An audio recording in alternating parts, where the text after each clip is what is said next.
ಶುಭೋದಯಗಳು. ನನ್ನ ಹೆಸರು Tejaswini. 10th B ಸೆಕ್ಷನಲ್ಲಿ ಓದ್ತಿದ್ದೀನಿ. ನಾನಿವತ್ತು ಮೈಕ್ರೋಸ್ಕೋಪ್ ಅಂದರೆ ಸೂಕ್ಷ್ಮದರ್ಶಕ ಯಂತ್ರದ ಬಗ್ಗೆ ಹೇಳಕ್ಕೆ ಬಂದಿದ್ದೀನಿ.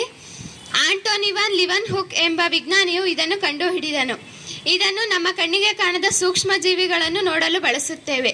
ಇದರಲ್ಲಿ 2 ಮಸೂರಗಳಿದ್ದು ಇದು ಸೂಕ್ಷ್ಮ ವಸ್ತುವನ್ನು ಅಥವಾ ಸೂಕ್ಷ್ಮ ಜೀವಿಯನ್ನು ದೊಡ್ಡದಾಗಿ ತೋರಿಸುತ್ತದೆ. ಇದರಲ್ಲಿ ಸೂಕ್ಷ್ಮ ಜೀವಿಯನ್ನು ಇಟ್ಟ ನಂತರ ದರ್ಪಣದ ಮೂಲಕ ಬೆಳಕನ್ನು ಹಾಯಿಸಿ ನೋಡಬೇಕು. ಇದನ್ನು ಬಳಸಿ ಮೊದಲಿಗೆ ರಾಬರ್ಟ್ ಹುಕ್ ಎಂಬ ವಿಜ್ಞಾನಿ ಮೊದಲು ಜೀವಕೋಶವನ್ನು ಕಂಡುಹಿಡಿದನು.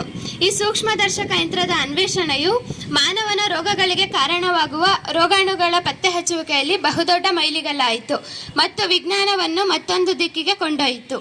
Thank you.